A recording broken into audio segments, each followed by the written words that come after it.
being here tonight. For our agenda work session of September 13th, 2018, we will be attempting to set the agenda for the September 27th, 2018 regular council meeting. And if we can have a roll call, please. Mayor Lambert. Here. Vice Mayor Sewell. Here. Councilmember Cagle. Here. Councilmember Dalton. Here. Councilmember Williams. Here. City Manager Miller. Here. City Attorney Hutchins. Here.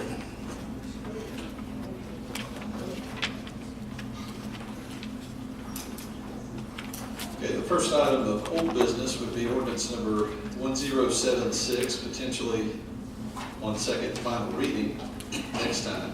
Obviously, it is on the table, still potentially could be acted upon tonight on first reading. I'm sure there will be ample discussion time at that point, but if you have comments, questions, concerns, council now, then certainly we can address those. Okay.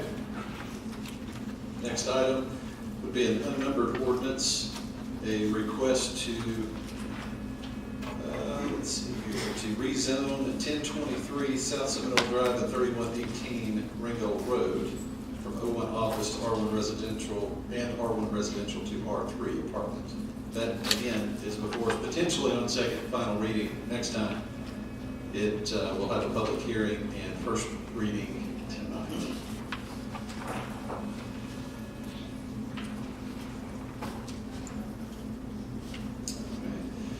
Item C, another unnumbered ordinance. It is a request to rezone 1509 Waterhouse Street from R1 residential to C2 general commercial district. Again, before us on second and final reading, potentially, provided council takes action on that tonight on first reading.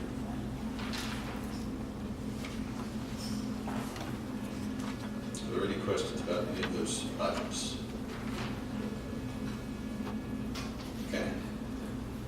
Under new business, there is a budget amendment that will be before us on first reading. Yes, sir. As I explained in the memo, there had been an accident down at Fire Station 2 that involved fire truck and the frame of the building. And so we have filed our claim. We have received our check from the pool to take care of the damage, and now we have to get it repaired. So it's $22,000. And it's going to be, basically, the money's coming in to take care of the expenditure, but we have to amend the budget to reflect the incoming revenue and the expenditure. And you do have a couple of pictures.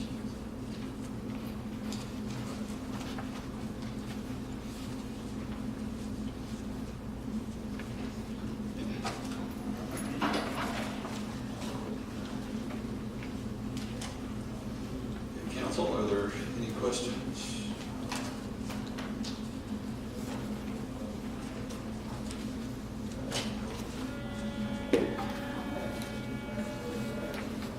Okay.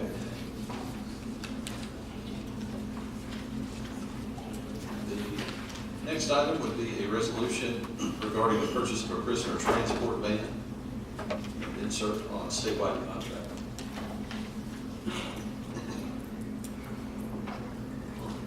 Okay,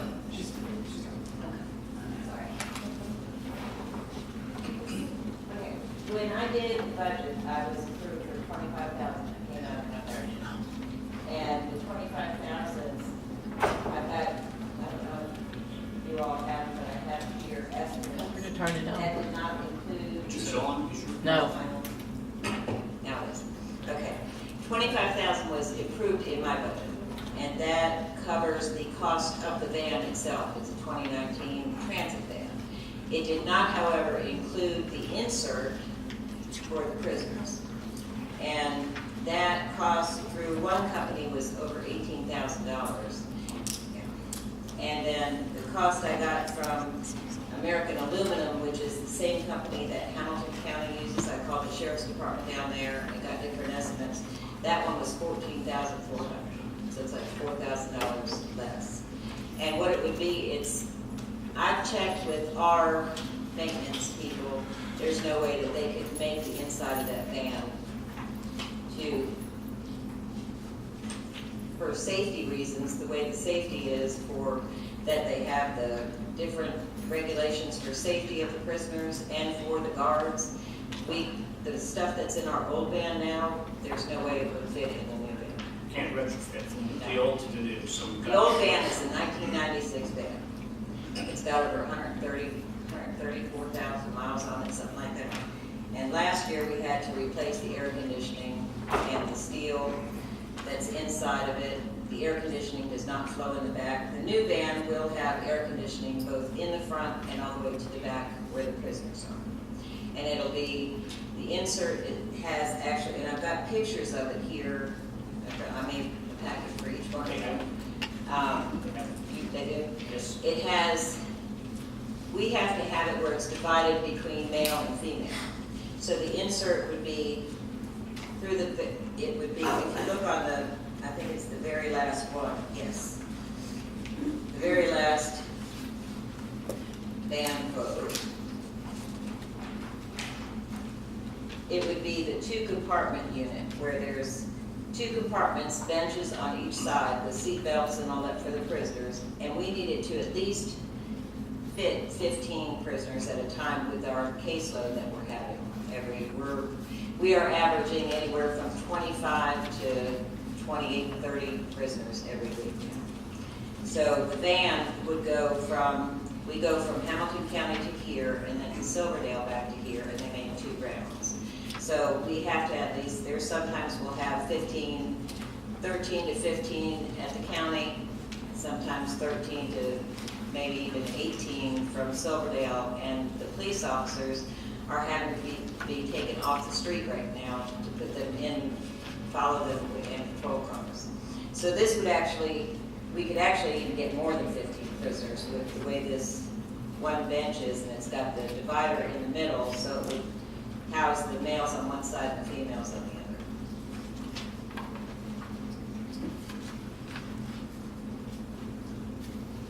Have y'all looked at anything bigger since you have to make the 2 trips that haul? This is the biggest van they have. It's the 148-inch wheelbase. It's an extended van, transit van. This is the same kind that Hamilton County uses or Silverdale uses, but they don't have the extended. They just use the regular standard because they just take them from the county, and usually like there's 3 or 4 at a time. If we go any larger than this, we gotta go into a bus. Yeah, you have to go into a bus. And I've already looked at buses. Chassis and a lot more money. Yeah, I've already looked at the buses like the correctional facilities use and stuff, and that's what we have to get, and those things are like, you're talking $60,000, $70,000. Right. I'm hoping we never have to have that. But the way it's going now, I know we have an awful lot more prisoners than what we used to have here in the city. So. And this is safety for not only the officers, but the prisoners and for the citizens too, because of the way that bus is now, it breaks down, somebody gets loose. I mean, you all have heard the prisoners getting the guards in Atlanta and everything else. I mean, our van has broken down, I think, twice that I know of on transport with prisoners inside.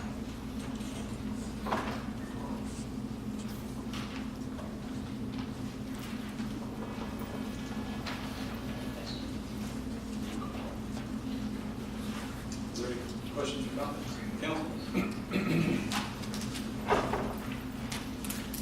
Thank you.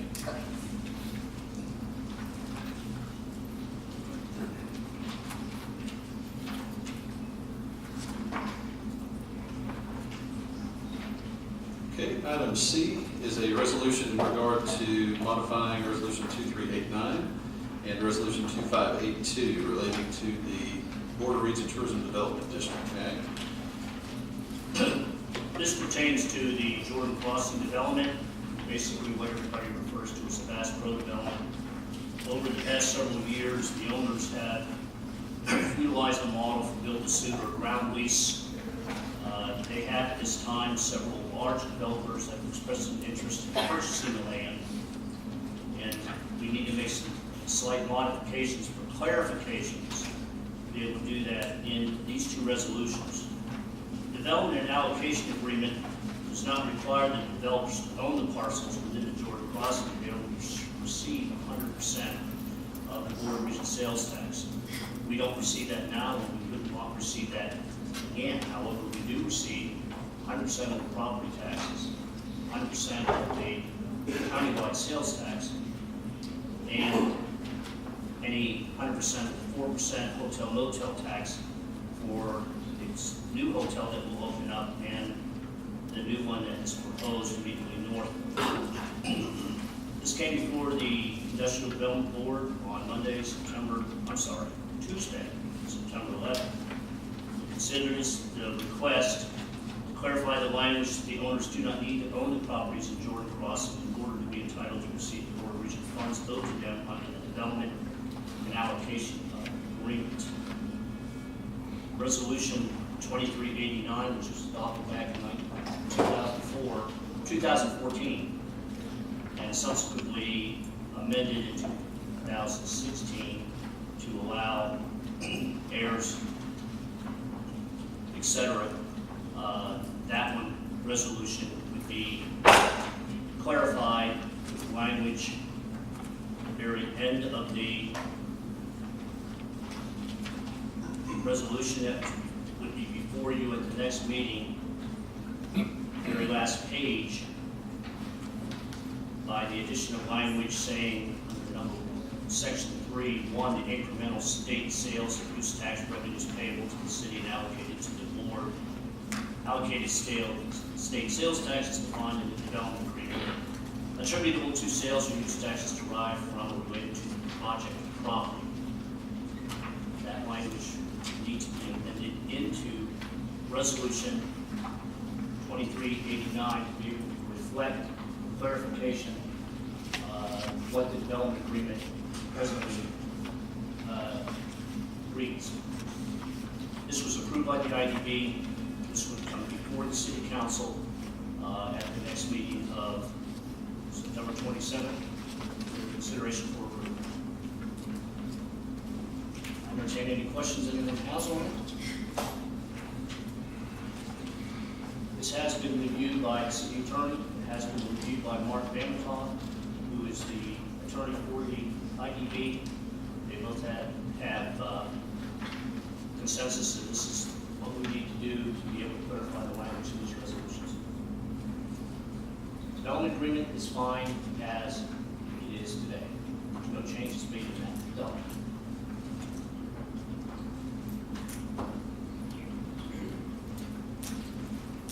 Other questions?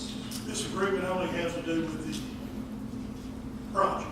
Jordan Crossing only. Only. Yes, sir.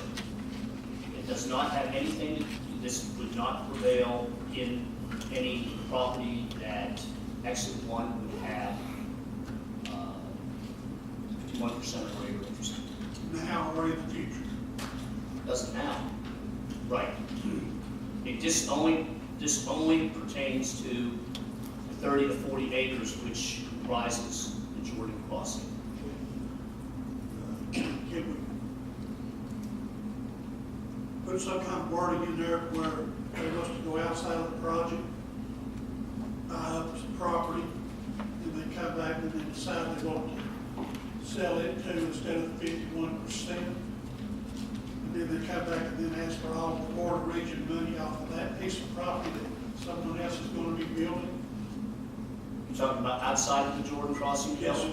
Because right now, the way I read that, they go up and down Reveal Road, buy a piece of property, do construction on it, Right. that, and they own 51% of it, then they get all the Board of Region money out of it. So what I'm trying to get is I that understand. they cannot sell that piece of property and then still collect the I the understand. total amount of Board of Region money out of it. Correct. Mr. Lynchburg? That's how it's set right now. I mean, that is what this is they define that under section B as other developer property. They have to own 51%. They can't sell that under this development agreement. They're not entitled to the Board of Regent if they don't own the 51%. What I think Councilman Cagle was asking for is, let's take, for example, the flea market. If they have 51% greater ownership, can they sell that to another individual and still retain?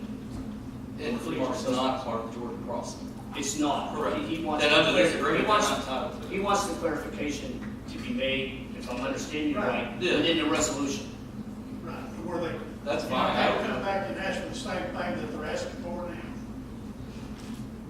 Well, that's fine. I mean, as it's written on that, they would have to come back and ask for that permission, or to agree. But if you want Put it in there to, now where they couldn't.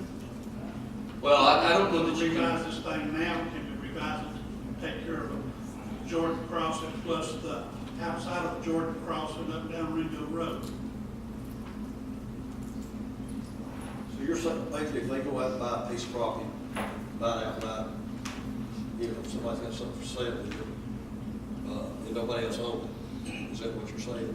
That's what I'm saying. No, what he's saying is if he goes out and buys 5 acres of vacant property that are behind the mattress store on Shrugs Road, right there in the corners, in the border region, got a big pit hole.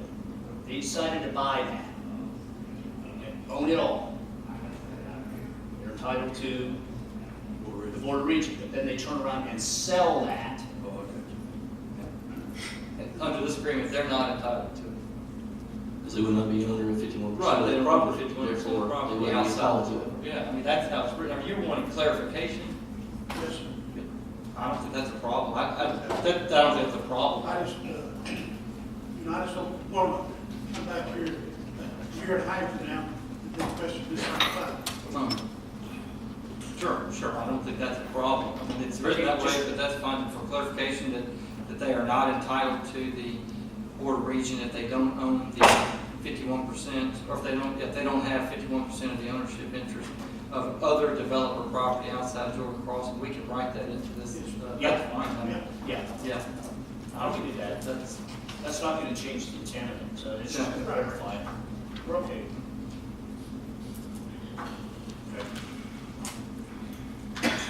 Okay, are there any other questions? Okay. Item D.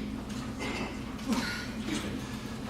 Resolution to approve a financial package for Greenbrier Real Estate Advisors and Jack's Family Restaurant. Okay, my office received a request for financial assistance, 4209 Ringgold Road. This is 2 parcels that are across the street from the police and fire station. This would be that parcel, 1.4 acres, that's immediately to the east. They are acquiring that property to construct a Jack's Family Restaurant of approximately 3,500 square feet. They provided my office their figures, projected sales figures for the next 20 years. And I in turn turned around and came up with what the anticipated revenue stream would be from this development. On the border region, it would bring in about $1.753 million over 20 years. Local option sales tax, $478,000. Property tax, $128,778. That's based on comparable restaurants that we have up and down Ringgold Road. I took away the current property taxes. Right now, the only revenue stream the city is getting from that property is $630 a year. That's it. $630 a year is all we're receiving. So under this subtotal of those 2 revenue streams, we're collecting $2.361 million over 20 years, less the current property tax of $12,578. That's the $630 times 20. And we came to terms with financial assistance in the amount of $600,000. That's a maximum amount over 20 years. It's payable in increments of up to a maximum of $30,000 per year, depending upon the conclusion of the first full fiscal year of the state. It means they have to have this open by July 1st of 2019 to be able to obtain dollars from the 17-18 fiscal year. Further, your annual sales revenue has to exceed what we call as the annual incentive amount, and that's $1,750,000. So they have to attain sales, annual sales of 1.75 million every year to be able to receive $30,000. If they receive over that, so be it. If they receive under that, $30,000 is prorated down to reflect the decrease in the sales amount. So if $1,750,000, they only bring in half of that amount in 1 year, they only get $15,000, not 30.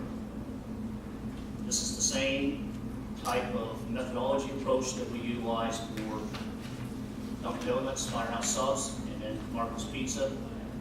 This comes out to about 34.5% financial assistance in relation to the total anticipated Board of Regional sales tax dollars that will be generated over a 20-year period.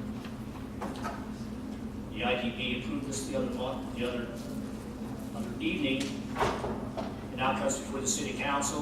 That will be coming up at the regular business meeting for your consideration for final approval. September 27th and thereafter.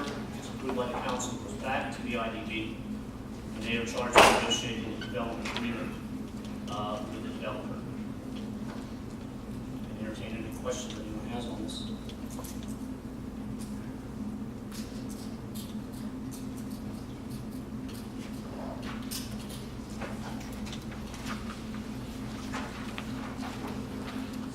Here's as if there are none.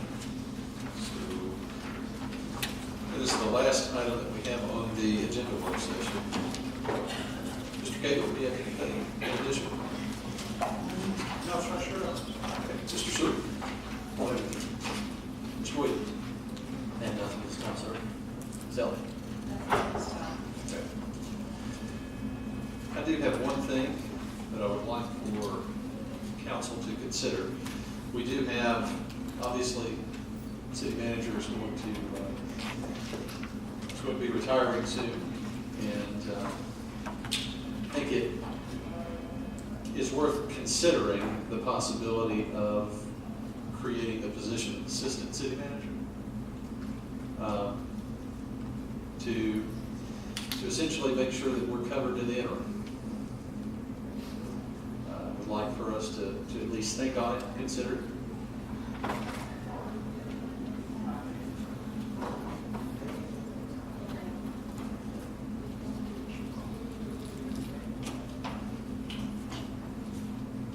That's all I have. All right. And we have about 3 minutes or so before the next meeting will start. Just enough time to, oh, I'm sorry. We do have one more thing. Thank you, Mr. Temple, for flagging me down. We have John Temple, who's going to explain just a little bit about the annual Jones Memorial Barbecue. I'm here to tell you just a little bit about the Jones Memorial Barbecue, and then when they, so I asked me to put at the end of this session, because then when y'all take a break, if anybody wants to buy some tickets, we can do it out there without disturbing the second part of the meeting. But we're having our 43rd Jones Memorial. Yes, I should talk to this. You got it. Jones Memorial is having their 43rd year consecutive barbecue. It started back in the late 70s when a bunch of elementary school teachers and their principals started coming to our church and other churches and telling us, you wouldn't believe this, but we have kids coming here in the dead of winter in t-shirts and no socks. And they're going to all die of pneumonia. So the teachers were really concerned about their students, which is appropriate. And so can y'all give us some help? They said, yes, we'll have to create a fundraiser to raise some money for you to buy you some coats. So they did. A guy named Tom Martin volunteered to head it up, and they got it started, and we had our first barbecue in the late 70s. And I think they made enough profit to buy 10 or 15 coats. But that was 10 or 15 more than they had before. Well, each year it kept growing and growing. So last year, we bought 170 coats. And the schools back then were East Ridge Elementary, Spring Creek Elementary, and Anna B. Lacey. And now Anna B. Lacey's gone, so we still have these two. So most of the money stays here in East Ridge. So it's a good cause there too. So, the next barbecue, the 43rd barbecue, will be this Saturday, starting at 10 in the morning until 6 p.m. So we have barbecue plates, which is the barbecue, a big pile of barbecue on the plate, and pork and beans and slaw, and I think a roll. And then we have barbecue sandwiches, which are, the plates are $9, the sandwiches are $5. The sandwiches are quite big. You probably would have to take half of it home, to be honest with you. It's a pretty good size.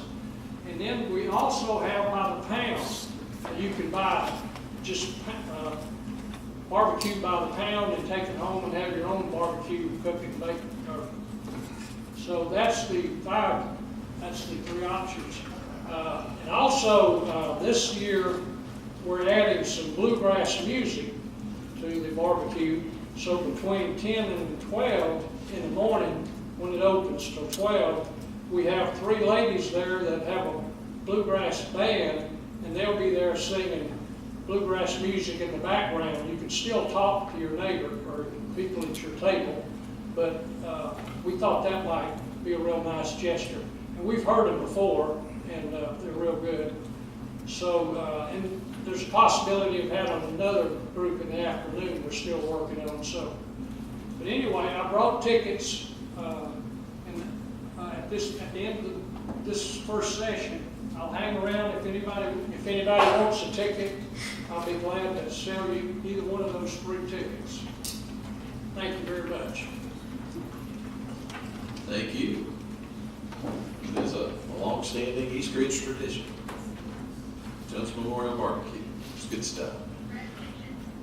All right, so we're going to adjourn this meeting, and we'll take a couple of minutes but to reset the recorder and the video back there. And we'll get started shortly with our regular council.